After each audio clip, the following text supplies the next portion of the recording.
ध्यान दीजिए, आप लोगों को हम बता दें, ये हम आपको हिंदी का टेस्ट दूसरा आपको करा रहे हैं। इससे पहले एक हिंदी का टेस्ट नंबर फर्स्ट करा लिए हैं, आप जाकर एक उस टेस्ट को भी दे सकते हैं, ठीक है।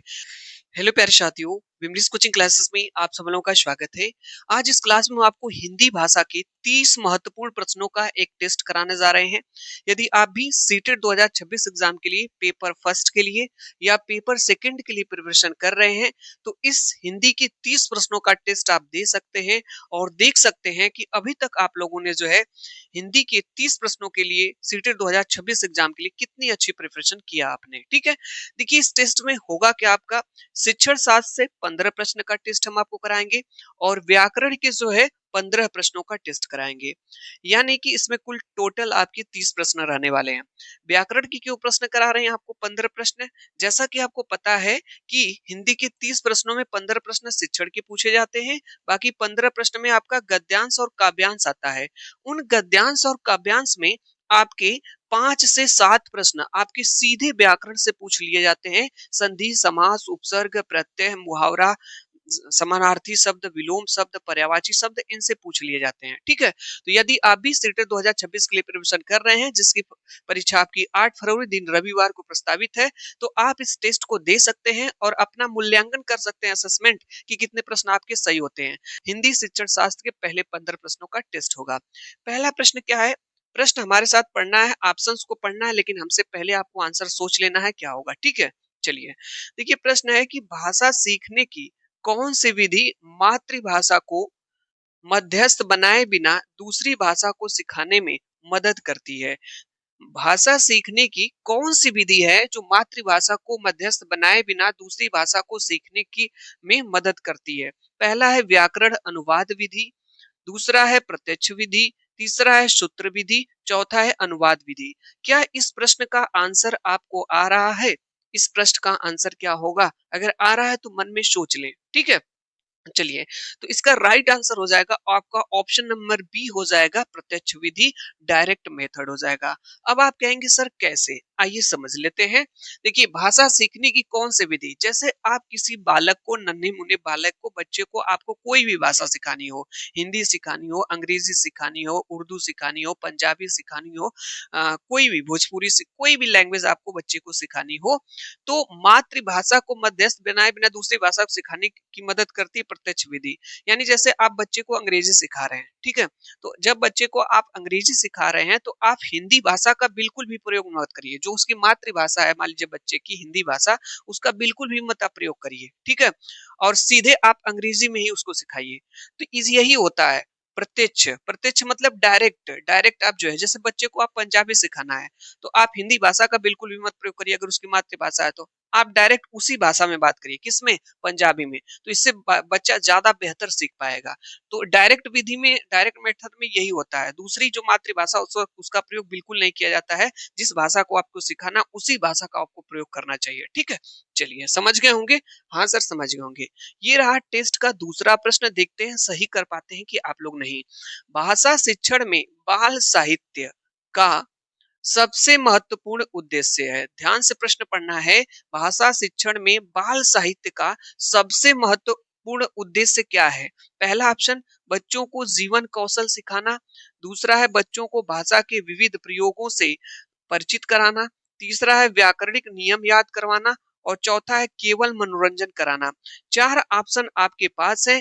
क्या इसका आंसर आपको आ रहा है? अगर इस क्लास को आप देख रहे हैं तो जल्दी से सोच ले इसका राइट आंसर क्या होगा। इसके बाद हम आपको बता रहे हैं, ठीक है। चलिए, आप लोग सोच लिए होंगे सर इसका आंसर क्या होगा। तो इसका राइट आंसर हो जाएगा आपका ऑप्शन नंबर बी, ठीक है। क्या हो जाएगा? ऑप्शन नंबर बी हो जाएगा। अब आप कहेंगे सर कैसे?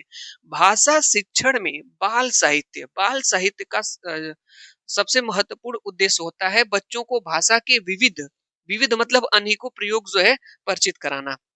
देखिए, जो बच्चों की बाल साहित्य की पुस्तक होती है, जो बाल साहित्य होता है, उसमें अनेकों प्रकार की कहानियां, अनेकों प्रकार की कविताएं, अनेकों प्रकार के नाटक उसमें दिए गए रहते हैं, जिसके माध्यम से जब बच्चा उन नाटक, कविताओं, पोयम्स को पढ़ता है, तो अनेकों प्रकार के, विविध प्रकार के जो है कि भाषा से उसको ज्ञान होता है, मुहावरे का ज्ञान होगा, ठीक है। मुहावरे का ज्ञान होता है, लय होता है, छंद का पता चलता है, अलंकार पता चलता है। कब? जब वो अपने बाल साहित्य में जो चीजें दी गई होती है, कविताएं, नाटक, कविता को पढ़ता है, तो उसमें क्या मिलता है उसको? विविध प्रयोग सीखता है। उससे क्या सीखता है? विविध प्रयोग करना सीखता है। किसका? भाषा का। उससे उसको परिचित होता है वो। तो सही ऑप्शन आपका बी वाला हो जाएगा सही। चलिए, ये रहा टेस्ट का तीसरा प्रश्न हिंदी का। ध्यान दीजिएगा आप लोग, हिंदी शिक्षण शास्त्र का, हिंदी पेडागोजी का ये तीसरा प्रश्न आपके पास है। ठीक है। प्रश्न यहाँ पे है कि प्राथमिक स्तर पर बच्चों की भाषाई क्षमता का विकास करने का अर्थ है। यानी कि प्राथमिक स्तर पर पीआरटी लेवल पे 1 to 5 लेवल पे बच्चों की भाषाई क्षमता का विकास करने का अर्थ है। पहला ऑप्शन भाषिक नियमों पर अधिकार, दूसरा ऑप्शन भाषा प्रयोग की कुशलता पर अधिकार, सी है साहित्य की रचना करना, और डी है शब्दों का उच्चारण सुधारना। आप लोग बताएंगे इन चारों ऑप्शंस में से कौन सा ऑप्शन आपको सही लग रहा है। ठीक है, कोई ऑप्शन तो आपको सही लग रहा होगा। आप बताएं आप लोग इसका सही आंसर क्या हो सकता है। मन में सोच लेना है आपको। ठीक है, ये लाइव क्लास नहीं, मैं आपको बता दूं, ये एक ऑफलाइन क्लास आपकी, मतलब जो है कि आपको ये क्लास रिकॉर्डेड मिलेगी। ठीक है, फिर भी टेस्ट जरूर दीजिएगा आप लोग। इसका सही आंसर क्या हो जाएगा? प्राथमिक स्तर पर बच्चों की भाषाई क्षमता का विकास करने का अर्थ क्या हो जाएगा? इसका राइट आंसर हो जाएगा आपका ऑप्शन नंबर बी हो जाएगा, भाषा प्रयोग की कुशलता पर अधिकार। ठीक है, किस पे हो जाएगा? भाषा प्रयोग की कुशलता पर अधिकार, ये वाला ऑप्शन आपका सही हो जाएगा। चलिए, ये रहा टेस्ट का चौथा प्रश्न। पढ़ना कौशल में सबसे ज्यादा महत्वपूर्ण क्या है? देखिए, अंत में हम पूछेंगे हिंदी पेडागोजी में 15 में आपके कितने प्रश्न सही हुए। सभी प्रश्नों को देखते चलिएगा अच्छे से आप लोग। ठीक है, चौथा प्रश्न है टेस्ट का, पढ़ना कौशल में सबसे ज्यादा महत्वपूर्ण क्या है? शब्द पढ़ना, संदर्भ के अनुसार अर्थ ग्रहण करना, तेज गति से पढ़ना, या अक्षरों को पहचानना। आप लोग बताइएगा, पढ़ना कौशल में सबसे ज्यादा महत्वपूर्ण क्या है, ये आपको बताना है। ठीक है, चलिए, राइट आंसर बताना है। सही आंसर क्या हो जाएगा? सही आंसर इसका ऑप्शन नंबर बी हो जाएगा। क्या आपका सही हुआ? ये मन में सोचे थे आप बी वाले ही ऑप्शन को, तो आपका सही हो जाएगा। देखिए, पढ़ना कौशल में जो सबसे ज्यादा महत्वपूर्ण होता है, संदर्भ के अनुसार अर्थ ग्रहण करना। शब्द पढ़ना, ठीक है भाई, जब बच्चा बालक, नन्हा मुन्ना बालक कोई चीज पढ़ता है, पढ़ने के कौशल का विकास होता है, तो शब्द पढ़ता ही है। तेज गति से पढ़ना कोई जरूरी नहीं है। अक्षरों की पहचान, ये ठीक है, जरूरी है। लेकिन यहाँ पे देखिए पूछा क्या है? सबसे ज्यादा। ठीक है, ये सब जरूरी है, शब्द पढ़ना, तेज गति से पढ़ना, ठीक है, जरूरी है। अक्षरों को पहचानना, ठीक है। लेकिन संदर्भ के अनुसार अर्थ ग्रहण करना, ये ज्यादा जरूरी होती है। मतलब हम आपको बता दें, जैसे हम लोग हैं या छोटे छोटे बच्चे हैं, जब वो पढ़ते हैं, तो पढ़ने से ज्यादा इंपॉर्टेंट जानते क्या होता है?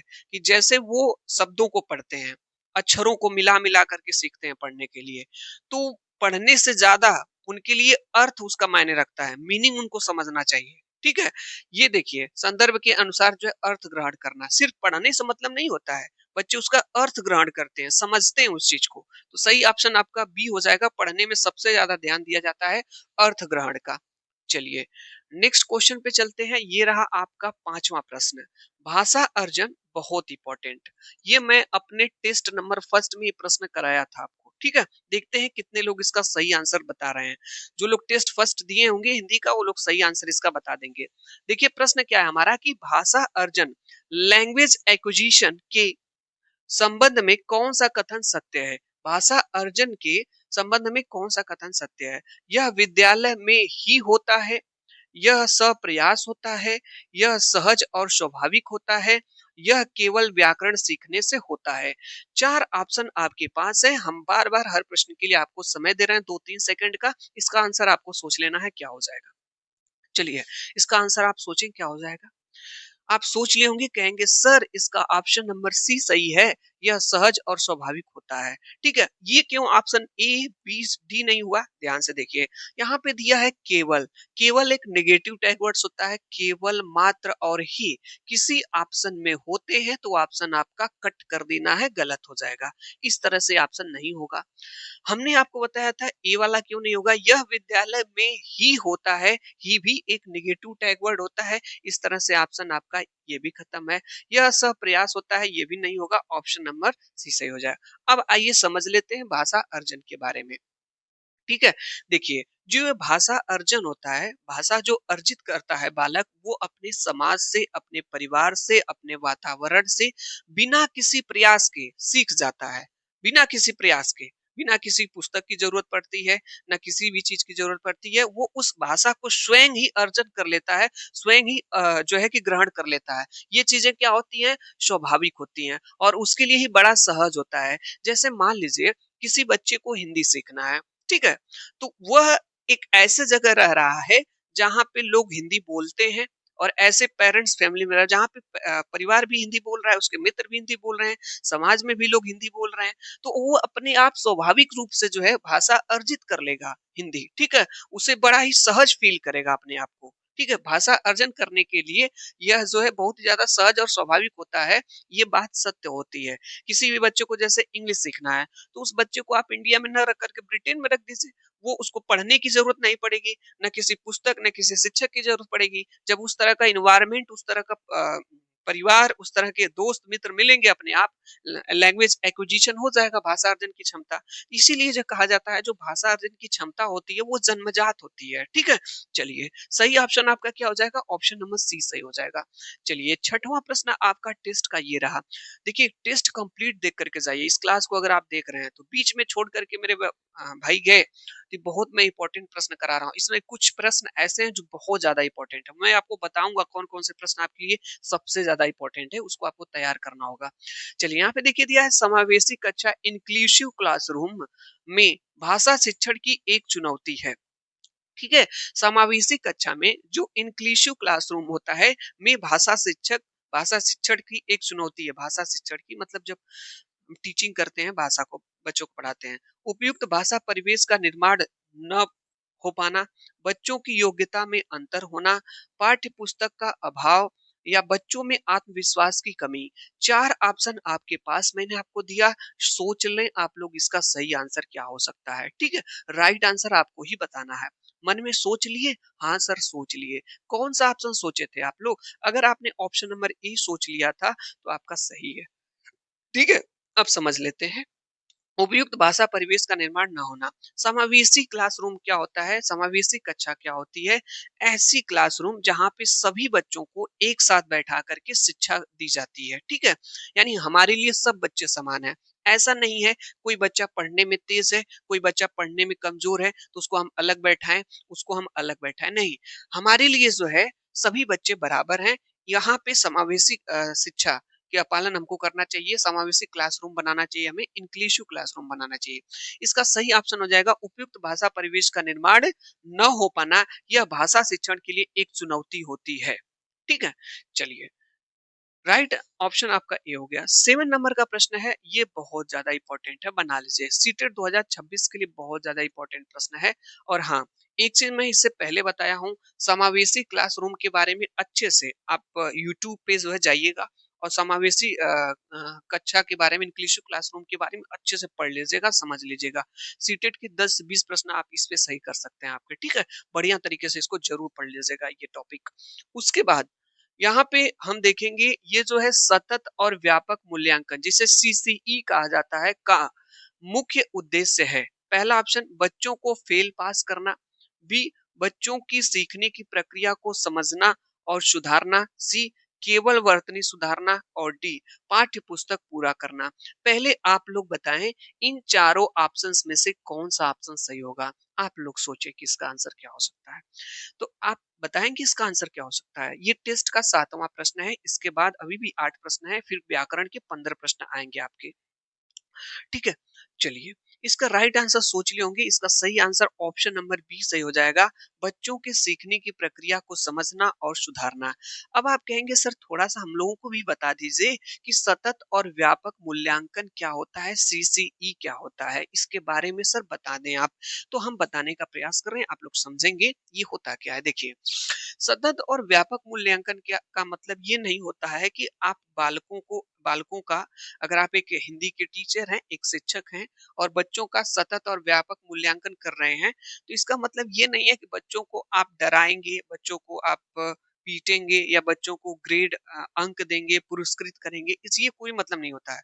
और सतत और व्यापक मूल्यांकन का मतलब डेली टेस्ट लेना नहीं होता है। सतत और व्यापक मूल्यांकन का मतलब ये होता है कि बच्चा सीखने के दौरान कहाँ पे गलतियां किया है, कहाँ पे अटक रहा है, यानी बच्चे से वो कौन सी गलतियां हुई हैं सीखने के दौरान, उन गलतियों को समझना, उसके बाद उसका जो है कि असेसमेंट करना। यही है बच्चों की जो सीखने की प्रक्रिया। जब बच्चा सीख रहा था, उसके दौरान बच्चे ने क्या गलतियाँ की, बच्चे से क्या ऐसी गलतियाँ हुई, उसको आपको समझना भी है और उसको आपको सुधारना भी है। ये शिक्षक अपने अंदर करना चाहिए, टीचर को अपने अंदर करना चाहिए कि वो अपना सतत और व्यापक मूल्यांकन से बच्चे के अंदर जो कमियाँ हैं, बच्चे ने जो चीज़ें सीखा, जैसे हिंदी भाषा सीख रहा है, तो उसने क्या ऐसी गलती की, क्या उसके अंदर कमियाँ रह गई, उसको शिक्षक को समझना चाहिए और उसमें बच्चे के अंदर सुधार करना चाहिए। यही होता है सतत और व्यापक मूल्यांकन। समझ में आ गया होगा? हाँ सर। चलिए, नेक्स्ट प्रश्न है 8वां प्रश्न टेस्ट का, देखता हूँ इसको कौन सही करते हैं। भाषा की क्लास में समाचार पत्र का उपयोग सुनिश्चित करता है कि भाषा की क्लास में, यानी कि आप हिंदी के टीचर हैं, बच्चों को हिंदी पढ़ा रहे हैं क्लास में, उस क्लास में ये जो समाचार पत्र है, क्लास में पुस्तकें होती हैं, समाचार पत्र भी होता है, आता है मान लीजिए, तो वो सुनिश्चित करता है, क्या सुनिश्चित करता है? पहला, बच्चे प्रमाणित सामग्री का उपयोग कर रहे हैं। बी, बच्चों को खबरें याद है। सी, शिक्षक सक्रिय है। और डी, पाठ्य पुस्तक का विकल्प है। आप लोगों को एक लॉजिकल आंसर सिलेक्ट करना है। सही आंसर आपको बताना है इसमें से क्या हो जाएगा। ठीक है, बेहतरीन ऑप्शन सोच लिए होंगे। इसका सही आंसर आपको ऑप्शन नंबर फर्स्ट हो सही हो जाएगा। बच्चे प्रमाणित सामग्री का उपयोग कर रहे हैं। ये जो समाचार पत्र होता है, ये समाचार पत्र जो होता है, बच्चों को, बालकों को वास्तविक दुनिया से परिचित कराता है। वास्तविक दुनिया की जो जानकारी है देश विदेश की, उससे इसको मिलती है बच्चे को, बालक के, नन्हे मुन्ने बालक को। तो ये ऑप्शन आपका सही हो जाएगा।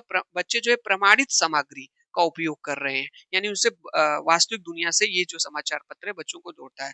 बच्चों को खबरें याद है, ये कोई सही थोड़ी ना है। याद करना कोई मतलब निगेटिव टैग वर्ड। शिक्षक सक्रिय है, बालक सक्रिय होने चाहिए। शिक्षक सक्रिय होके क्या करेंगे? सब कुछ तो बालक ही है, नन्हे मुन्ने बालक ही है, तो सब कुछ क्लास में। पाठ्य पुस्तक का विकल्प है, ऐसा कुछ नहीं है। ऑप्शन नंबर आपका ये करेक्ट हो जाएगा।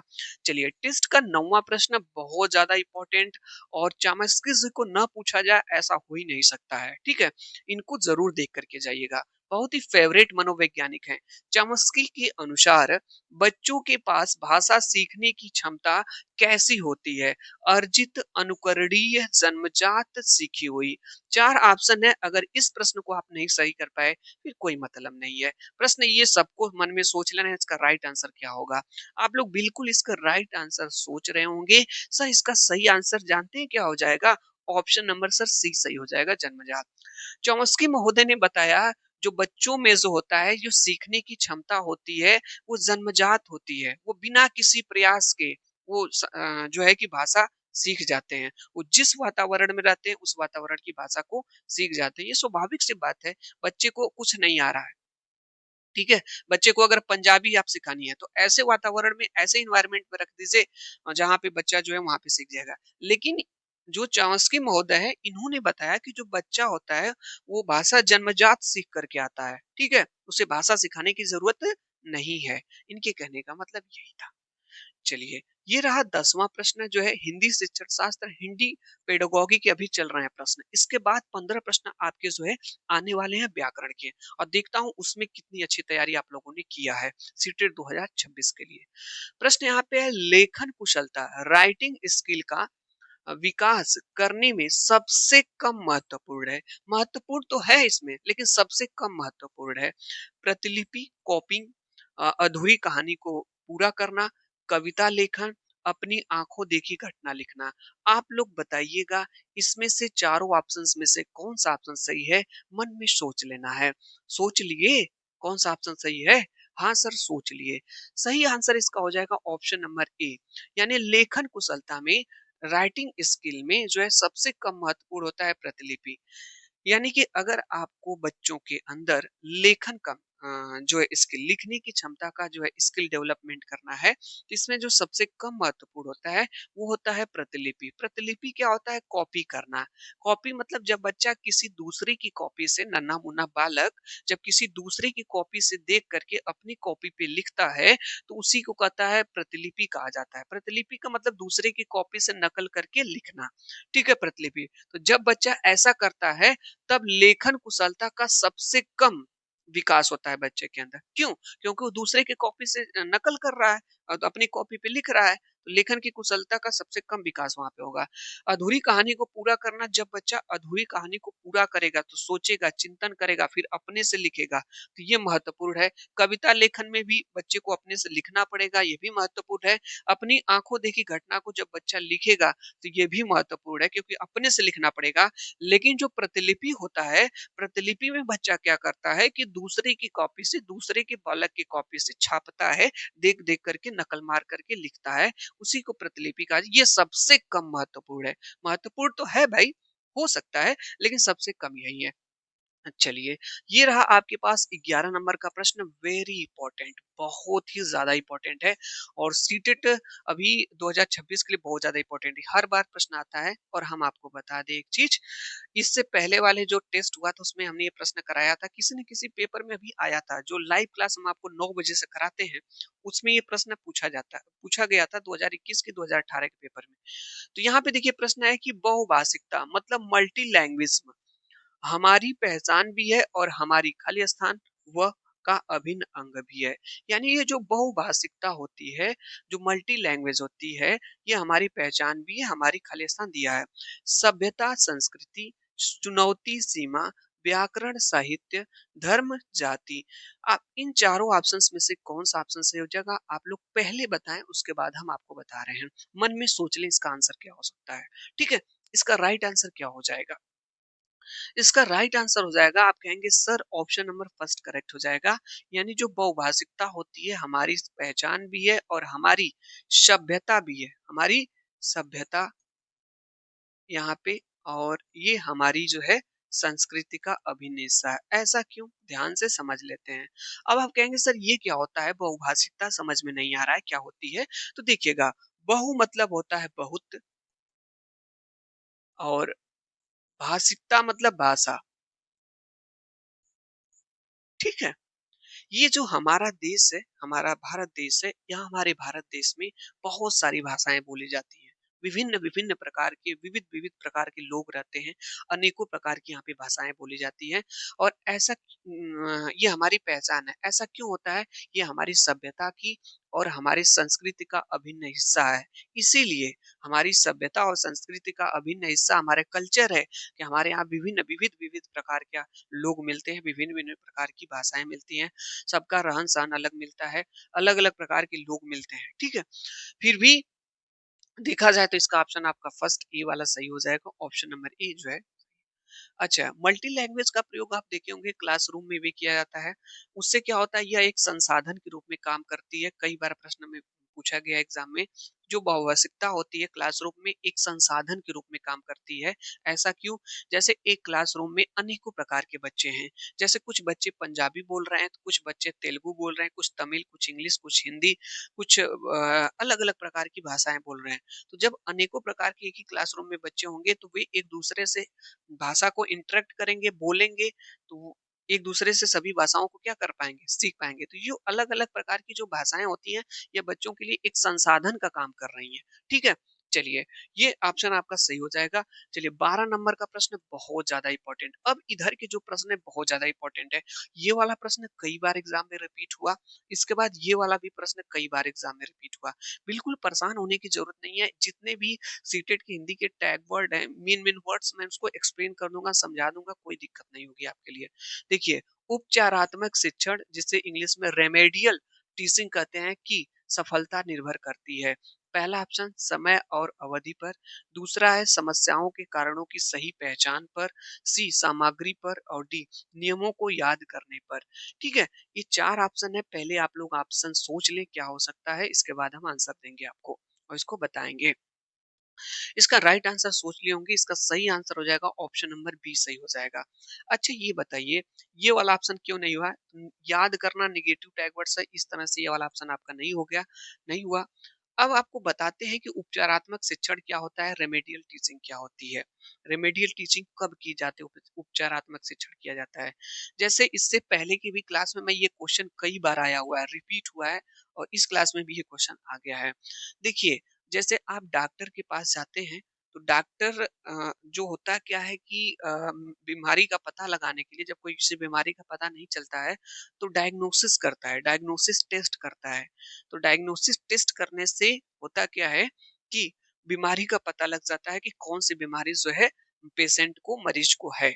तो जब डॉक्टर को ये पता चल जाता है कि ये वाली बीमारी इस पेशेंट को है, उसके बाद वो कैसे पता चला? डायग्नोसिस करने पे, डायग्नोसिस टेस्ट करने पे। उसके बाद उस पेशेंट का वो ट्रीटमेंट करते हैं, इलाज करते हैं, उपचार करते हैं। सेम वही कंडीशन जो है कि शिक्षक का बालक के साथ होती है। शिक्षक क्या करता है? बच्चों का डायग्नोसिस टेस्ट करता है। डायग्नोसिस करने के बाद शिक्षक को ये पता चलता है कि बच्चे के अंदर जो समस्या है वो, कोई चीज अगर बच्चा सीख रहा है तो उस जो है वो कहाँ गलती कर रहा है, कहाँ पे अटक रहा है, उसके अंदर क्या प्रॉब्लम है, उसके प्रॉब्लम की, जो उनकी समस्या के कारणों की सही पहचान कर लेता है। कैसे करता है? जब बच्चे का डायग्नोसिस करता है और जब समस्या के कारणों की सही पहचान हो जाती है, तब वह शिक्षक उस बच्चे का उपचारात्मक शिक्षण करता है, रेमेडियल टीचिंग करता है। बच्चे को कमियाँ पता चल जाती हैं बच्चे की कि कहाँ पे कमियाँ हुई है। जैसे पेशेंट मरीज का पकड़ लेता है कमी डायग्नोसिस के माध्यम से, तो फिर उपचार करता है। उसी तरीके से बच्चे का भी उपचार जो है, रेमेडियल टीचिंग जो है, जो गलतियां हुई हैं बच्चे से, जो कमियां हो रही हैं, कहाँ पे मिस्टेक्स हो रहे हैं, अटक रहा है बच्चा, उपचारात्मक शिक्षण के माध्यम से किया जाता है। ठीक है? तो इसका सही आंसर होता है समस्याओं के कारणों की सही पहचान करने पर। ये ऑप्शन आपका सही हो जाएगा। बच्चे के अंदर क्या समस्या है, क्या प्रॉब्लम है, ये डायग्नोसिस से पता चलता है। जब पता चल जाता है तो उपचारात्मक शिक्षण किया जाता है। ठीक है? चलिए, अगला प्रश्न है 13 नंबर का प्रश्न है कि प्राथमिक स्तर पर भाषा सीखने सिखाने का अर्थ है अलंकारिक भाषा का प्रयोग, वर्णमाला सीखना, भाषा का प्रभावी प्रयोग, साहित्य पढ़ना। ठीक है? सही आंसर इसका हो जाएगा, आपको बताना है। पहले हम आपसे पूछ रहे हैं इन चारों ऑप्शंस में से कौन सा ऑप्शन सही होगा, आप लोग सोच लें। कहेंगे सर इसका जो right answer option number C सही हो जाएगा। जब आप बच्चों को भाषा सिखा रहे हैं, आप सिखाएंगे, शिक्षक हैं और बच्चे सीख रहे हैं। इस प्रोसेस में होता क्या है कि जो है इसका अर्थ होता है भाषा का प्रभावी प्रयोग। यानी आपका यही उद्देश्य होना चाहिए कि जो बच्चों को आप भाषा सिखा रहे हैं, वो बच्चा उस भाषा को सीख ले रहा है कि नहीं, उस भाषा को सीख करके उसका प्रभावी ढंग से, अच्छे ढंग से प्रयोग कर रहा है कि नहीं कर रहा है। फिर जो प्रयोग कर रहा है भाषा बालक, उसकी बातों को लोग समझ रहे हैं, सुन रहे हैं कि नहीं। यही होता है भाषा का प्रभावी प्रयोग। जब आप बच्चों को भाषा सिखा रहे हैं, बच्चे सीख रहे हैं, तो बच्चों को जो है कि भाषा का प्रभावी प्रयोग सीखना होगा। सीखने से क्या होगा कि बच्चे अपनी बात को कह पाएंगे, लोग उन बातों को समझेंगे। ये ऑप्शन सही हो जाएगा। चलिए, चौथा ये 14 नंबर का प्रश्न है कहानी सुनने से बच्चों की। आप लोग बताइएगा, आप बच्चों को कहानी सुनाए होंगे। जब बच्चों को आप कहानी सुनाते हैं तो इससे क्या होता है? कल्पना शक्ति और चिंतन शक्ति का विकास होता है, अनुशासन बना रहता है, याद करने की क्षमता बढ़ती है, वर्तनी सुधरती है। 4 ऑप्शन आपके पास हैं और इसका सही आंसर आप लोग सोचें। आप कहेंगे सर बिल्कुल इसका right answer option number A हो जाएगा। जब हम बच्चों को कहानी सुनाते हैं तो उनकी कल्पना शक्ति और चिंतन शक्ति, सोचने की शक्ति का जो है विकास होता है, डेवलपमेंट होता है। ये हो जाएगा। ठीक है? चलिए, अच्छा ये व्याकरण आ गया। लग रहा है एक क्वेश्चन इसमें नहीं है, 14 ही क्वेश्चन है। तो इन 14 क्वेश्चंस में से एक क्वेश्चन आपका नहीं है। कितने प्रश्न सही हुए आप लोग अपना एनालिसिस कर लीजिए। ये हमने आपको कराया हिंदी शिक्षण शास्त्र मीन्स हिंदी पेडागोजी के, जिसमें इन 14 प्रश्नों में से मैं आपको बता दूं 3 से 4 प्रश्न आपके बहुत ज्यादा इंपॉर्टेंट थे और ये प्रश्न हर बार एग्जाम में आते हैं। ठीक है? चलिए, अब स्टार्ट करते हैं हिंदी का टेस्ट। रेडी है हिंदी के लिए? हाँ सर बिल्कुल रेडी है। ठीक है? चलिए, अब बताएंगे आप लोग यहाँ पे व्याकरण और बोधगम्यता से जो है ये आप कहेंगे सर व्याकरण कहाँ पे आता है? मैं बार बार बता दूं, काव्यांश और गद्यांश में व्याकरण के क्वेश्चन पूछे जाते हैं, 4 से 5। यहाँ पे पूछा गया अन्वेषण शब्द का सही संधि विच्छेद है। अगर आपने संधि विच्छेद पढ़ा होगा पहले का, तो इसका बता देंगे आप लोग संधि विच्छेद क्या हो जाएगा। अनु प्लस एसड़ होगा, अन प्लस वेषण, अन प्लस एषण, अनु प्लस ईसड़ होगा। सही आंसर आपको बताना है, राइट आंसर क्या हो जाएगा। ठीक है? चलिए, संधि आपको पढ़ना होगा। संधि 3 प्रकार की होती है, स्वर संधि, व्यंजन संधि, विसर्ग संधि। स्वर संधि में भी 5 संधियां होती हैं, दीर्घ स्वर संधि, गुण स्वर संधि, यड़ स्वर संधि, अयादि स्वर संधि और वृद्धि स्वर संधि। ठीक है? तो अच्छे से आपको संधि पढ़ना होगा क्योंकि इससे 1 से 2 प्रश्न आपके एग्जाम में फिक्स हैं। अच्छा, आप लोग एक से सुई सोचिएगा, अगर 30 प्रश्नों में 4-5 प्रश्न आपके व्याकरण से आ रहे हैं, तो व्याकरण अगर आपका अच्छा नहीं रहेगा, तो आप प्रश्न सही नहीं कर पाएंगे। ठीक है? चलिए, तो इसका सही आंसर आप लोग सोच लिए होंगे, ये हो जाएगा अनु प्लस एसड हो जाएगा।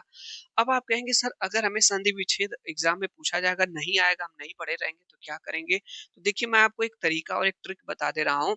किसी भी शब्द का आपको संधि पूछा जाए, संधि विच्छेद पूछा जाए या समास विग्रह पूछा जाए या प्रत्यय का क्वेश्चन पूछा जाए या उपसर्ग का पूछा जाए, उस शब्द को आप कम से कम मन में 2-3 बार रुक-रुक करके बोलेंगे। जैसे संधि विच्छेद में क्या होता है, 2 शब्दों में इसको तोड़ना रहता है। तो मन में 2-3 बार इस शब्द को बोलिए, जैसे अन्वेषण, अन्वेषण। तो जो 2 शब्द आएँगे, एक शब्द इधर और एक शब्द इधर, बीच में प्लस होगा, तो दोनों शब्द सोचा करिए कि थोड़ा शुद्ध शब्द मिले। ठीक है? बस एक तरीका आपको बता रहे हैं, जैसे कुछ भी नहीं पढ़े हैं तो। तो इसका हो जाएगा जैसे अन्वेषण, अन्वेषण। तो जब इसका शुद्ध शब्द एक हो जाएगा अनु प्लस क्या हो जाएगा एषण, ये इसका सही हो जाएगा। चलिए व्याकरण का ये दूसरा प्रश्न है और ये टेस्ट नंबर फर्स्ट में भी ये प्रश्न आया था। यहाँ पे दिया है यथाशक्ति में कौन सा यहाँ पे समास है। यथाशक्ति में कौन सा समास है, तत्पुरुष है, बहुव्रीहि है, अव्ययी भाव है या द्वंद्व समास है। यहाँ पे आपसे समास विग्रह नहीं पूछा गया, समास विग्रह पूछता तब इसको आप जो है कि शब्दों में तोड़ते, लेकिन डायरेक्ट पूछ दिया कि यथाशक्ति में कौन सा समास है। तो एक बार अच्छे से व्याकरण पढ़ लीजिए आप लोग। तो यथाशक्ति में, अच्छा आप लोगों से मैं पूछूंगा, अगर आप चाहते हैं व्याकरण पढ़ने के लिए तो कमेंट्स जरूर करिएगा कि व्याकरण की क्लास हम आपके लिए लाएं कि नहीं लाएं। अगर आप कमेंट्स करेंगे तो हम आपके लिए व्याकरण की क्लास प्रोवाइड करा देंगे। समास एक क्लास में संधि खत्म कर देंगे, उपसर्ग प्रत्यय पढ़ा देंगे और जो समानार्थी ये सारी चीजें ये भी हम आपको करा देंगे। तो यहाँ पे देखिए यथाशक्ति में कौन सा समास है, आप लोग सोच लिए होंगे, इनका ऑप्शन कौन सही हो जाएगा। सही आंसर इसका हो जाएगा अव्ययी भाव समास। कैसे पता, अगर जो लोग पढ़े होंगे, अगर किसी शब्द में यथा लगता है तो वो अव्ययी भाव समास होता है। कौन सा समास होता है, यह अव्ययी भाव समास होता है, किसी शब्द में यथा लगा रहता है तो। चलिए तीसरा प्रश्न यहाँ पे है कि पवन का पर्यायवाची शब्द नहीं है पूछा है। समीर, मारुत, अनल, अनिल। आप लोगों को बताना है इन चारों में से कौन सा ऑप्शन सही हो जाएगा। पवन का पर्यायवाची शब्द नहीं है इसमें से। ठीक है, तो इसका राइट आंसर आप लोग सोच लिए होंगे, अनल नहीं होगा। बाकी जो समीर है, मारुत है, अनिल ये पवन के पर्यायवाची हैं। जो अनल है ये आग का पर्यायवाची है। आग, अनल, पावक, दव, धूम्रकेतु, जात, दव, वैश्वानर, ये सभी आग के पर्यायवाची हैं। तो ये जो है आग का पर्यायवाची है, ये आग का अनल। ठीक है, चलिए नेक्स्ट प्रश्न पे चलते हैं। ये रहा आपके पास चौथा प्रश्न। उपकार को न मानने वाला क्या कहलाता है। कृतज्ञ, कृतघ्न, परोपकारी, स्वार्थी। यानी एक ऐसा व्यक्ति जो उपकार को न मानता हो उसे क्या कहते हैं। चार ऑप्शन दिए गए, इनमें चारों में से सही आंसर आपको सोच लेना है। सही आंसर क्या हो जाएगा, right answer option number B हो जाएगा, कृतघ्न हो जाएगा। यानी जो उपकार को नहीं मानता उसको कृतज्ञ कहते हैं, जो उपकार को मानता है, यहाँ पे न दे करके मानने वाला होगा तो कृतज्ञ होगा। चलिए यहाँ पे देखिए ये प्रश्न पिछले टेस्ट में आया था। अंधे की लाठी मुहावरे का अर्थ है बहुत कमजोर होना, एकमात्र सहारा, बिल्कुल न दिखना, लाठी के सहारे चलना। आप लोग बताइएगा इसका सही आंसर क्या हो जाएगा, राइट आंसर बताना है क्या हो जाएगा। इसका सही आंसर हो जाएगा आपका एकमात्र सहारा। क्या हो जाएगा, एकमात्र सहारा। भाई लाठी के, अंधे की लाठी मतलब वो एक ही लाठी पकड़ करके चलेंगे तो वही तो उनका एकमात्र सहारा होगा। चलिए नेक्स्ट प्रश्न आपके पास यहाँ पे है, शुद्ध वर्तनी वाला शब्द चुनिए। आशीर्वाद, आशीर्वाद, आशीर्वाद, आशीर्वाद। बहुत ही फेवरेट क्वेश्चन है और ये कंपटीशन जहाँ पे हिंदी पूछी जाती है हर जगह ये प्रश्न आता है। और आशीर्वाद आप लोगों को बताना है कौन सा इसमें से सही लिखा गया है।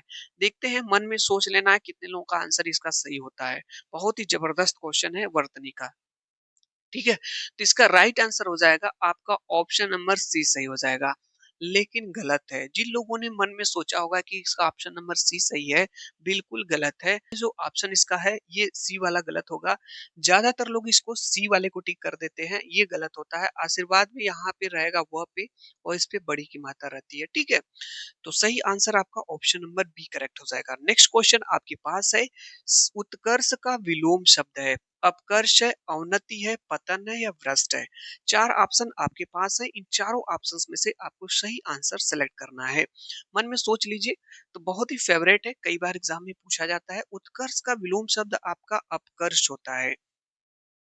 नेक्स्ट क्वेश्चन आपका 8 है, बहुत ही ज्यादा इंपॉर्टेंट प्रश्न है और कई बार एग्जामों में रिपीट होगा यह प्रश्न। प्रत्युत्पन्न मति शब्द में कौन सा उपसर्ग है। क्या है, प्रत्युत्पन्न मति में कौन सा उपसर्ग है। प्र है, प्रत्यु है, प्रति है या प्रत्युत है, आप लोगों को बताना है। तो इस शब्द को 2-3 बार 2 शब्दों में आप तोड़ेंगे आप जो है, ठीक है? इसको जब तोड़ेंगे तो इसका हो जाएगा प्रति प्लस प्रति हो जाएगा, मतलब जब इसको अलग करेंगे एक शब्द तो ये प्रति हो जाएगा यहाँ पे। तो इसका सही जो है उपसर्ग हो जाएगा प्रति हो जाएगा। क्या हो जाएगा? प्रति। ध्यान रखिएगा इस प्रश्न को आप लोग। नेक्स्ट क्वेश्चन आपके पास है, स्वतंत्रता शब्द में प्रत्यय है। तो प्रत्यय क्या होता है? किसी शब्द के अंत में लगता है। प्रत्यय किसी शब्द के अंत में लगता है। तो स्वतंत्रता, इसमें क्या प्रत्यय है? स्व है, तंत्र है, ता है या इत है? 4 ऑप्शन आपके पास है। इन चारों ऑप्शंस में से आपको सही आंसर सोच लेना है। राइट आंसर इसका हो जाएगा आपका ता। स्वतंत्रता में आपका ता प्रत्यय है। नेक्स्ट क्वेश्चन आपका रहा ये व्याकरण का, निम्न में से कौन सा शब्द तत्सम है? एक बात का और ध्यान दीजिएगा आप लोग कि जो आपसे एग्जाम में प्रश्न आएगा वो तद्भव और तत्सम से भी पूछा जाता है, ठीक है? तो यहाँ पे आग है, चांद है, अग्नि है, सूरज। तो इसका राइट आंसर आपको सोच लेना है क्या हो जाएगा। सही आंसर हो जाएगा अग्नि। ये तत्भव और तत्सम क्या होता है? तत्सम मतलब होता है ऐसे शब्द जो एकदम संस्कृत के समान हो, मतलब पहले के जो शब्द है, ठीक है? और तद्भव उसका बिगड़ा हुआ रूप रहता है, ठीक है? तत्सम शुद्ध रूप होता है और तद्भव उसका बिगड़ा हुआ रूप होता है। तो ये अग्नि जो शब्द है, ये आपका जो है कि तत्सम हो जाएगा। बाकी आग है, चाँद और सूरज, ये तीनों आपके जो है कि तद्भव में हो जाएँगे। टेस्ट का अगला प्रश्न व्याकरण का कि नायक में कौन सी संधि है? दीर्घ है, अयादि है, वृद्ध है, गुण है। संधि आप पढ़े होंगी तो आप बता पाएंगे इसका सही आंसर क्या हो जाएगा। राइट आंसर इसका हो जाएगा ऑप्शन नंबर बी सही हो जाएगा। नायक में आपकी अयादि संधि है। आप कहेंगे सर कैसे? ध्यान देखिए हम बता रहे हैं यहाँ पे। नायक में क्या होगा आपका कि अयादि संधि, अयाद संधि की 2 पहचान होती है। पहले तो 3 अक्षर वाले जो शब्द होंगे वो होंगे और इसमें अय, आय, अव और आव का जो है कि इन सभी का जो है, इन सभी का जो है भाव आएगा। भाव कब? बोलते समय, बोलते समय, ठीक है? यानी किसी शब्द में अयादि स्वर संधि होगी, उसकी एक पहचान है पहली कि ज्यादातर 3 अक्षर वाले शब्द आपके अयादि संधि में होंगे, अयादि स्वर संधि। दूसरी बात कि उसमें अय, आय, अव या आव का भाव आएगा बोलते समय। तो चलिए नायक शब्द में देख लेते हैं। न, य और क 3 अक्षर हैं, अयादि स्वर संधि हो सकती है। दूसरी कंडीशन है, पहली ये थी। दूसरी है इसको बोलते समय इन सबों का भाव आना चाहिए। जैसे बोलिए नायक, नायक, आय आ रहा है। नायक, आय आ रहा है कि नहीं आ रहा है? आय का भाव। तो ये आपका हो जाएगा यहाँ पे जैसे आपको बोलना है पावक में पूछ दिया जाए कौन सी संधि है, तो पावक में 1, 2, 3 सर। हाँ सर, 3 अक्षर वाले अयादि स्वर संधि होती हैं। फिर आप सर एक चीज और बताए हैं कि इसको बोलते समय इसका भाव आए, तो इसमें देखिए पावक, आव का भाव आ रहा है कि नहीं आ रहा है? जैसे आपको बोलना हो भवन, भवन में भी देखिए 1, 2, 3, 3 अक्षर हैं कि नहीं है? तो अयादि स्वर संधि और इसमें अव का भाव आएगा। भवन, अव, अव आ रहा है कि नहीं? तो नावक हो गया, भवन हो गया, पावक हो गया, नायक हो गया, इन सभी में आपका जो है अयादि स्वर संधि हो जाएगी। चलिए नेक्स्ट क्वेश्चन पे चलते हैं। 12 नंबर का प्रश्न है, विशेषण की विशेषता बताने वाला शब्द कहलाता है सर्वनाम, प्रविशेषण, क्रिया, संज्ञा। 4 ऑप्शन आपके पास है, आंसर देने का आप प्रयास करेंगे। मन में सोचना, आंसर तो दे ही नहीं पाएंगे आप लोग। सबसे पहली बात तो आंसर आप अपने मन में इसको सोचिए क्या हो सकता है। इसका राइट आंसर हो जाएगा ऑप्शन नंबर बी, प्रविशेषण। यानी जो विशेषण की विशेषता बताता है उस शब्द को प्रविशेषण कहते हैं, ठीक है? जो संज्ञा की विशेषता बताए उसको विशेषण, और जो विशेषण की विशेषता बताए उसको प्रविशेषण, ठीक है?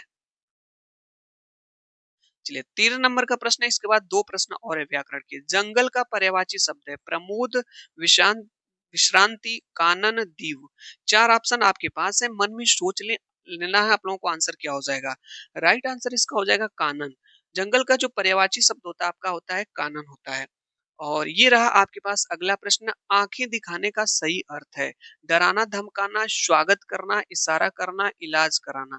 ठीक है, सही आंसर आपका हो जाएगा ऑप्शन नंबर इसका फर्स्ट, डराना और धमकाना। कोई आंख दिखा रहा है इसका मतलब डरा धमका रहा है। नेक्स्ट क्वेश्चन है और ये व्याकरण का अंतिम प्रश्न, सच्चरित्र में कौन सी संधि है? स्वर, व्यंजन, विसर्ग, यड़। आप लोगों को बताना है इसमें कौन सी संधि है।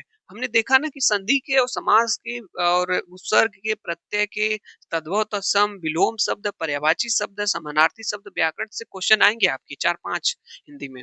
इसका सही आंसर हो जाएगा, आपका सही आंसर हो जाएगा व्यंजन संधि। ये कैसे सर आपको पता चला है, थोड़ा सा बताएं हम लोगों को भी। तो जब कोई शब्द में बीच वाला अक्षर 2 बार रिपीट हो, एक पूरा हो और एक आधा हो, तो उसमें आपकी व्यंजन संधि होती है। जैसे आपका उड्डयन आप लिखते हैं, उड्डयन आप लिखते हैं, तट्टिका आप लिखते हैं, ठीक है? इन सभी में आपका क्या हो जाएगा, आपका यहाँ सच्चरित्र हो गया, तो सब में व्यंजन संधि हो जाती है, ठीक है? रूल पढ़ेंगे आप तो जान जाएंगे, समझेंगे। तो इस तरह से देखा जाए तो ये कंप्लीट हमने आपको आज क्या कराया, हिंदी भाषा शिक्षण, हिंदी पेडागोगी के जो है 15 प्रश्न हमने कराए, 15 नहीं 14 कराए, 14 इसके कराए, लगभग 15 प्रश्न। एक प्रश्न इसका कहीं गायब हो गया था। तो आपके इन लगभग 29 प्रश्न थे, ठीक है? इन 29 प्रश्न में आपके कितने प्रश्न सही हुए, आप कमेंट्स बॉक्स में जरूर बताइएगा। इसमें कितने आपके सही हुए और कितना स्कोर आप कर पा रहे हैं अभी तक जो है। हिंदी व्याकरण क्या आपका अच्छा है, जो हिंदी पेडागोगी की ऐसे क्वेश्चन थे, आपको 15 के 14 के 14 प्रश्न सही होने चाहिए थे आपके, ठीक है? और क्या हमको हिंदी व्याकरण की क्लास लानी चाहिए, आप लोग कमेंट्स करके जरूर प्लीज बताइएगा। तो अगली क्लास जो है, हो सकता है मे बी पॉसिबल, हम आपके लिए व्याकरण के लिए एक क्लास प्रोवाइड करा दें, जो सीटेट 2026 एग्जाम के लिए बहुत ही ज्यादा महत्वपूर्ण होगी, ठीक है? तो इस टेस्ट को जरूर दीजिए अगर सीटेट 2026 का एग्जाम। इसके बाद आपको पास आएगा टेस्ट नंबर 3 हिंदी का, 30 प्रश्नों का शानदार टेस्ट लेकर के आने वाले हैं।